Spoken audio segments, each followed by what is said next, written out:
What if your pet could tell you right now what they're thinking, even after they've passed? What would they say to you? Hi, I'm Tami, and today I'll share the top 10 healing messages your pet and spirit wants you to hear. You'll discover how your pet sends you signs from the other side, why they want you to focus on love instead of regret, and how to open your heart to their healing messages.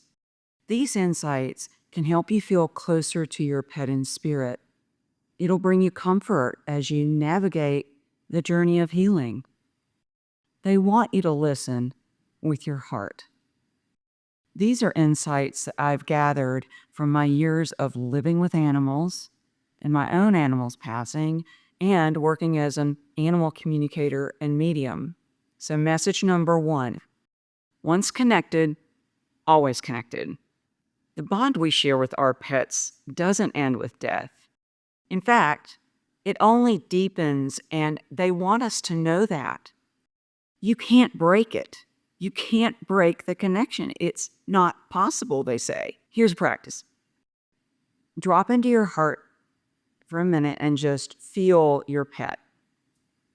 Right now, close your eyes, and for a moment, focus on their love.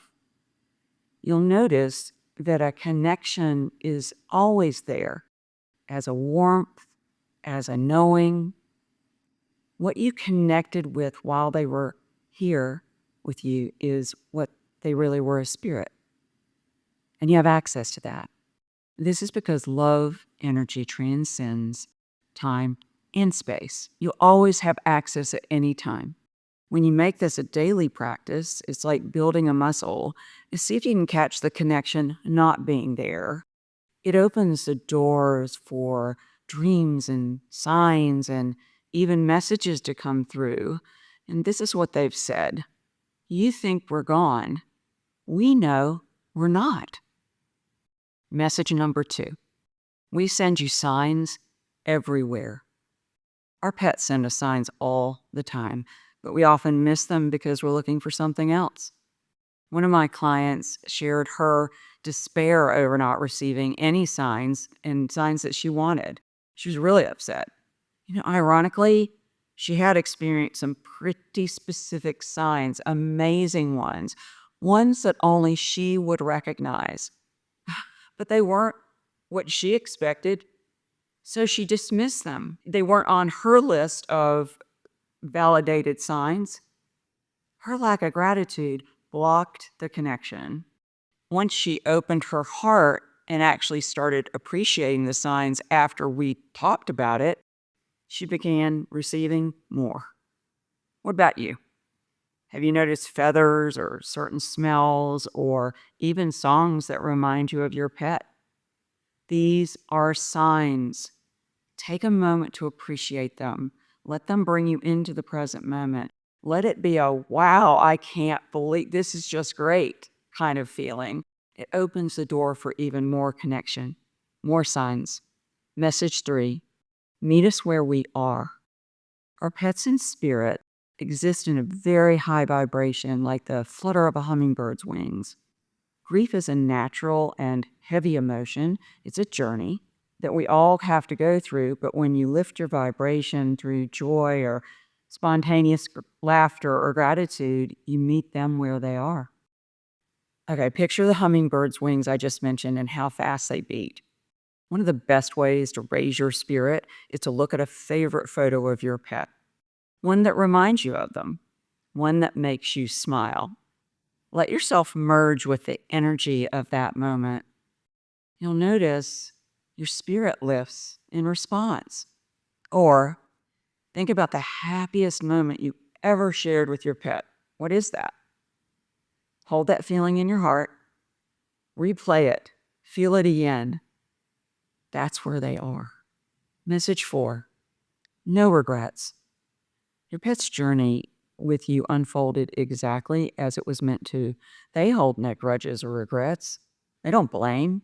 Instead of focusing on what ifs, try this exercise. Write out your regrets one by one.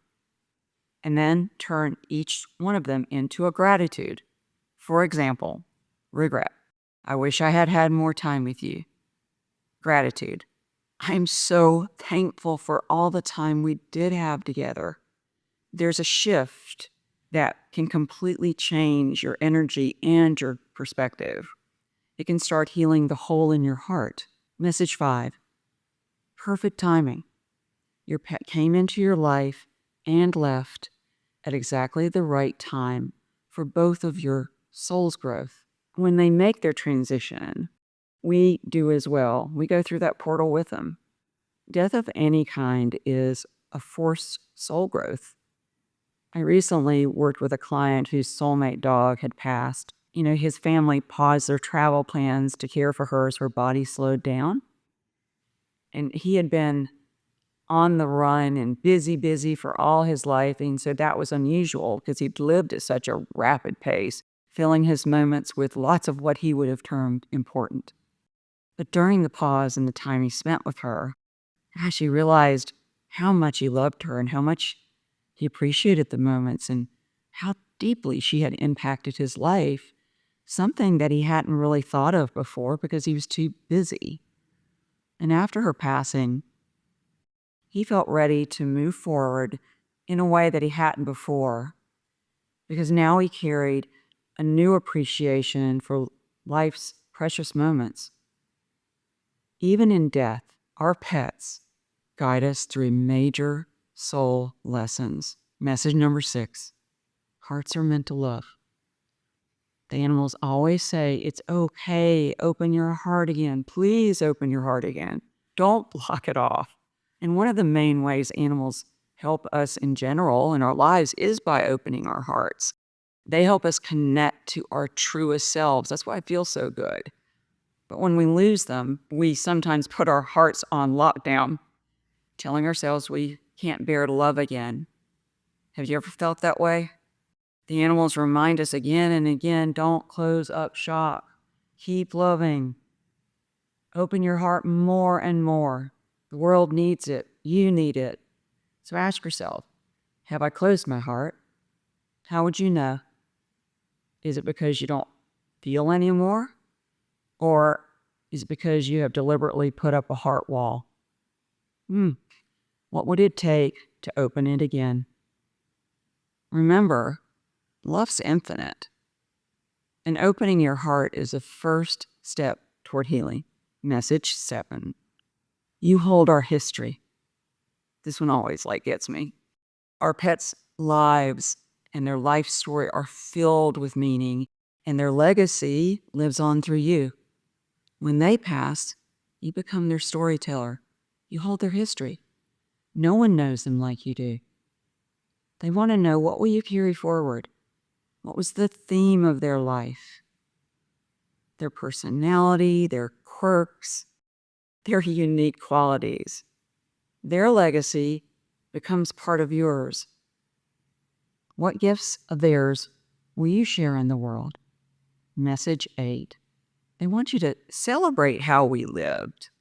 Our pets want us to focus on their lives, not on their deaths. That would be such a waste. It's easy to get stuck on the how and the when about how they're passing, because that may be, our very last memory of them, and they want us to celebrate their connection with us. What roles did your pet play in your life? Were they your protector, your confidant? Were they your soulmate? Tell their funny stories.